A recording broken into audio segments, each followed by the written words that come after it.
चलो, अभी फिर से वही कहानी फिर से रिपीट कर रहा हूँ मैं आपके लिए। अभी मैंने आपको थर्मोकेमिस्ट्री पढ़ा दी अच्छी तरीके से, ठीक है। अभी इस वाले वीडियो में मैं आपको बॉन्ड एंथैल्पी के बारे में बताऊंगा। इस वाला जो वीडियो है अपना, वो अपना पूरा डिपेंड करेगा। ये भी बहुत ईजी है, अगर वो आपको समझ में आ गया रहेगा ना, तो इसके लिए भी ज़्यादा टाइम नहीं लगेगा। बॉन्ड एंथैल्पी के लिए बहुत सारा थियरी इसमें दिया हुआ, इतना इंपॉर्टेंट नहीं है वो। उसको बहुत ज़्यादा ब्रीफ में बताया, तो वो सब के लिए इतना पीछे मत पड़ो, वो मतलब नहीं है उसका। जो जितना ज़्यादा इंपॉर्टेंट है मैं उतनी सारी चीज़ें आपको बता रहा हूँ। बॉन्ड एंथैल्पी का मतलब होता क्या है, जैसे मेरे पास ये पकड़ लो ना, मेरे पास ये पकड़ लो, ये H2 है। मतलब इस बॉन्ड को तोड़ने के लिए, इस बॉन्ड को तोड़ने के लिए कितना एनर्जी रिक्वायर्ड है, उसको ही मैं कहता हूँ बॉन्ड एंथैल्पी। इस बॉन्ड को तोड़ने के लिए कितना एनर्जी मेरा रिक्वायर्ड है, उसी को मैं कहता हूँ बॉन्ड एंथैल्पी। और तोड़ने के बाद, तोड़ने bond in 1 mole of the, मतलब किस किस में तोड़ना है मुझे, इसको तोड़ना है 1 मोल। 1 मोल ऑफ गैसियस मॉलिक्यूल्स में मेरे को इसको तोड़ना है, गैसियस मॉलिक्यूल्स में मेरे को इसको तोड़ना है, तो उसके लिए कितना एनर्जी रिक्वायर्ड है, उसको कहते हैं बॉन्ड एंथैल्पी। डेफिनेशन में बोलता हूं, the enthalpy change required to break a particular covalent bond, covalent bond है, to particular covalent bond in 1 mole of gaseous molecules, 1 mole of the gaseous molecules to produce gaseous atom. Gaseous atom निकाल सकता है और free, और पता है radical निकाल सकता है, इसको बॉन्ड एंथैल्पी, इसको बॉन्ड एंथैल्पी। इसकी भी यूनिट आपकी सेम है, इसकी भी यूनिट आपकी यहाँ पे होगी, किलो जूल यूनिट होगी। इसकी भी यूनिट आपकी किलो जूल होगी। अंदर की यूनिट आपको पता ही है, किलो जूल पर मोल होने वाली है, अंदर की यूनिट आपकी किलो जूल पर मोल होगी। बॉन्ड एंथैल्पी जब भी आता है ना बॉन्ड एंथैल्पी का, तो दिमाग में कॉन्सेप्ट अगर आता है तो फटाफट फॉर्मूला आप याद रखो, इसका भी फॉर्मूला होगा डेल्टा H0 बराबर, ये स्टैंडर्ड बॉन्ड एंथैल्पी है, समेशन ऑफ डेल्टा H0, इसके अंदर मैं डाल रहा हूं रिएक्टेंट बॉन्ड आरबी, उल्टा हो जाएगा वो, प्रोडक्ट माइनस रिएक्टेंट था, यहाँ पे उल्टा हो जाएगा। रिएक्टेंट बॉन्ड हो गया minus of summation of delta H0, ये आ जाएगा आपका प्रोडक्ट बॉन्ड हो जाएगा। तो ये फॉर्मूला आप याद रखो, ये फॉर्मूला आपको याद रखना पड़ेगा। ये फॉर्मूला अगर आप याद रख लोगे ना, तो आप बॉन्ड एंथैल्पी वाला क्वेश्चन कैसा भी आएगा आप सॉल्व कर लोगे। बॉन्ड एंथैल्पी वाला कैसा भी क्वेश्चन आएगा आप सॉल्व कर लोगे। कहने का बॉन्ड एंथैल्पी बोलता है क्या पता है, इसको तोड़ने के लिए, इसको तोड़ने के लिए मतलब रिएक्टेंट वाले बॉन्ड को तोड़ने के लिए, मैं एक रिएक्शन आपको लिख के बता देता हूं, जैसे कि H2 है, O2 है, ये कंबाइन होके मुझे दे रहा है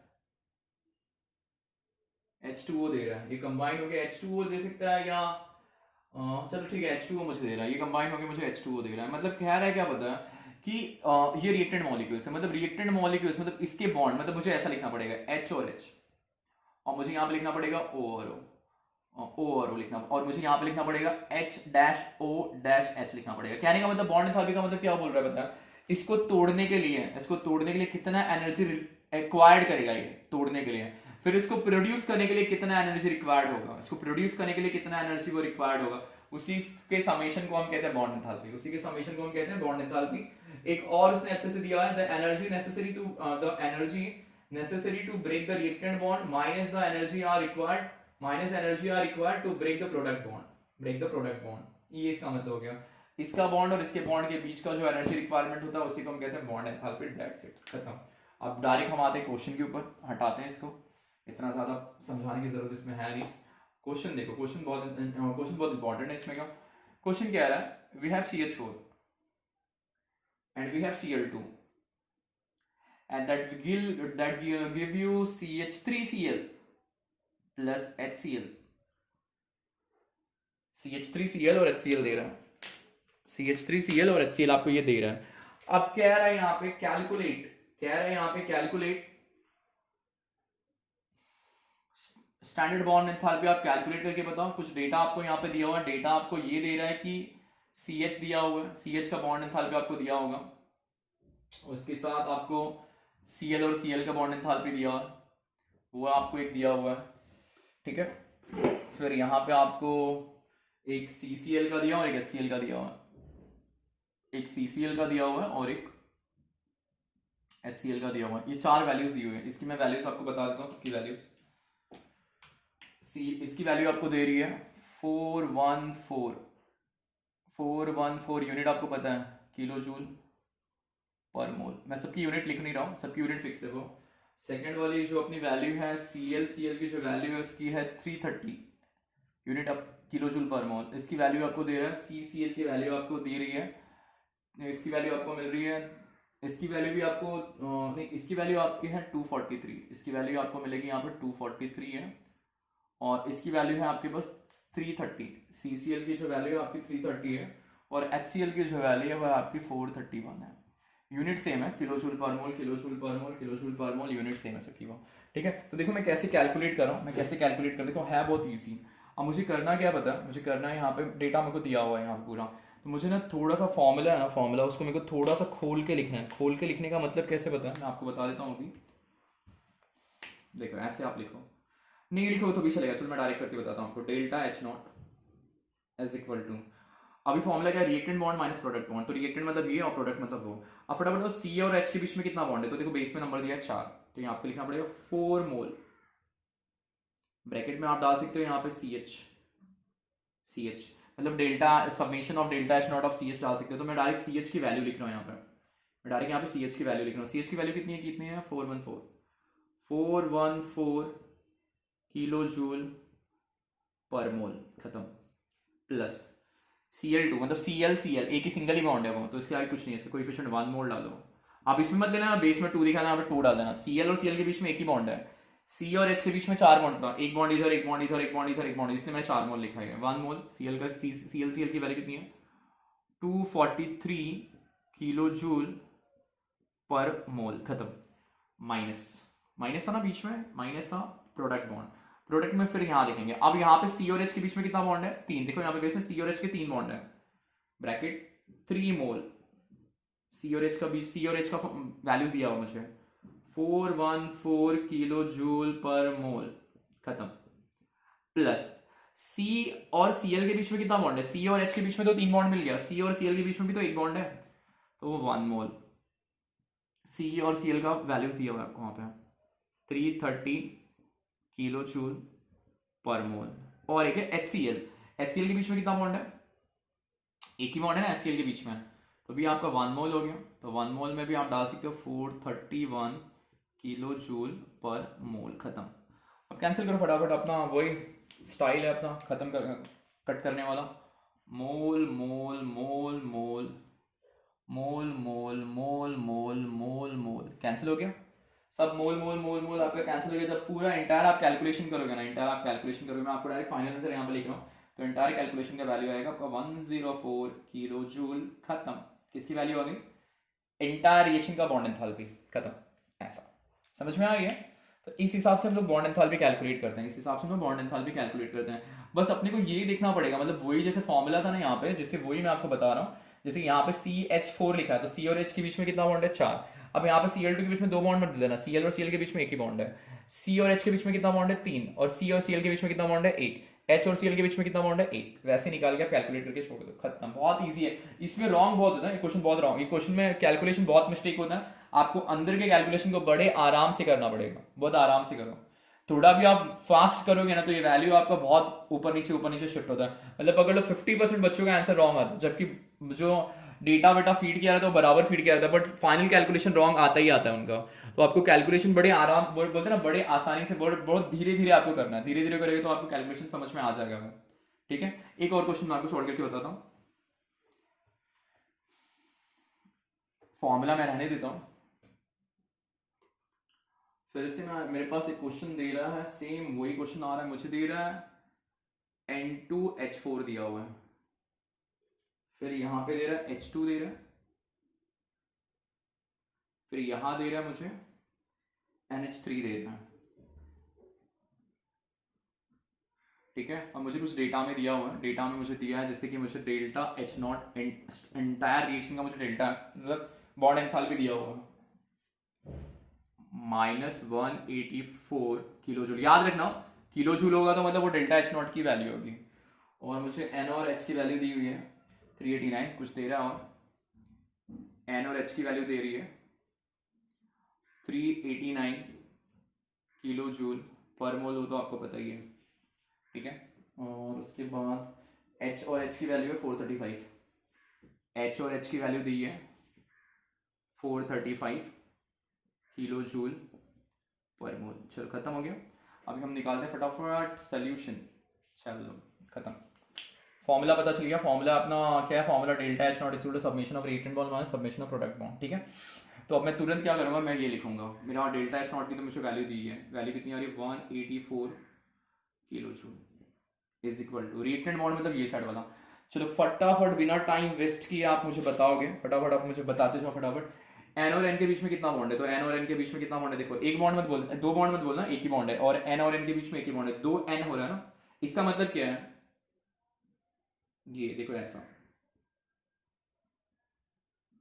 ऐसा नहीं समझा तो आप ऐसा करके देख सकते हो। एन और एन के बीच में एक बॉन्ड है तो मैं लिखता हूँ यहाँ पे 1 मोल। एन और एन के बीच का वैल्यू दिया है क्या, एन और एन के बीच का वैल्यू दिया नहीं है, मतलब मुझे कैलकुलेट भी शायद वही करना है, हाँ मुझे कैलकुलेट भी वही करना है, मतलब मुझे, हाँ मुझे कैलकुलेट करना है, यहाँ पे मैं कैलकुलेशन डाल देता हूँ, मुझे कैलकुलेट यहाँ पे करना है। एन डैश एन के बीच का जो मेरा वैल्यू है ना वो मुझे यहाँ से कैलकुलेट करना है, ये कैलकुलेशन यहाँ पे कर रखा हूँ, तो मैं ये छोड़ देता हूँ,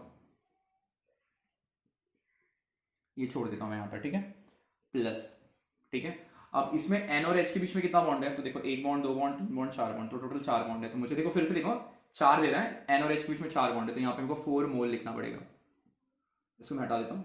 चलो एन और एच के बीच की वैल्यू तो मुझे दी हुई है, कितना आ रहा है वैल्यू 389 किलो जूल पर मोल, ठीक है। एच और एच के बीच में भी एक ही बॉन्ड है 1 मोल, एच और एच के बीच का वैल्यू दे रहा है 435 किलो जूल पर मोल, खत्म, रिएक्टेंट वाला काम खत्म। माइनस प्रोडक्ट, प्रोडक्ट में क्या दे रहा है, प्रोडक्ट में NH3 दे रहा है, तो मुझे देखना है सबसे पहले रिएक्शन मेरा बैलेंस शायद नहीं है, चलो ये भी अपना शायद रॉन्ग हो रहा था, चलो चेक कर लेते हैं यहाँ पे, रॉन्ग राइट चेक कर लेते हैं, क्या मैंने एक स्टेप छोड़ दिया, रिएक्शन चेक नहीं किया बैलेंस है कि नहीं। वो नाइट्रोजन 2 है, 3 2 6, 4 2 6 हो गया, बराबर हो गया ना। नाइट्रोजन 2 है, मैंने यहाँ 2 डाला, 3 2 6 हो गया, तो 4 यहाँ पे 2 यहाँ पे 6 बैलेंस हो गया, चलो हो गया मेरा रिएक्शन बैलेंस हो गया, मतलब ये अंदर का मेरा कुछ चेंज नहीं था, ये तो मुझे लग रहा था यहाँ पे कोई वैल्यू पुट करनी पड़ेगी, कोई कोएफिशिएंट पुट करना पड़ेगा, बट ऐसा कुछ नहीं था। सबसे पहले याद रखना रिएक्शन आपको बैलेंसिंग चेक करना पड़ेगा, रिएक्शन बैलेंस है कि नहीं, रिएक्शन बैलेंस नहीं है तो उसमें बैलेंसिंग पुट करो आप, मैंने वो छोड़ दिया था, मिस्टेक हो गया था वहाँ पर, ठीक है। चलो ये डाल दिया, अब यहाँ तक मेरा बराबर देखिए, क्योंकि इसके आगे कोई नंबर नहीं था वो मैंने बराबर लिख दिया वो।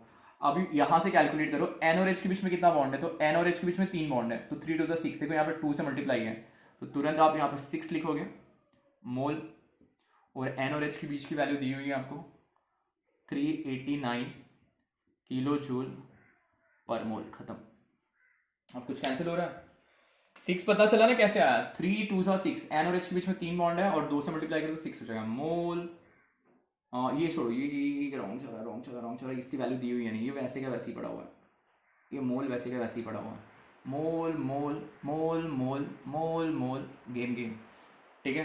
अब पूरा कैलकुलेट करो, पूरा कैलकुलेट करो, तो यहाँ पे जब आप पूरा कैलकुलेशन करोगे, इस साइड का जब आप पूरा कैलकुलेट करते हो, तो जब आप पूरा कैलकुलेट करोगे तो आपको वैल्यू आ जाएगा यहाँ का, मैं आपको बता देता हूँ, एक मिनट रुक जाओ, यहाँ पे डेटा पूरा दिया हुआ ये मुझे,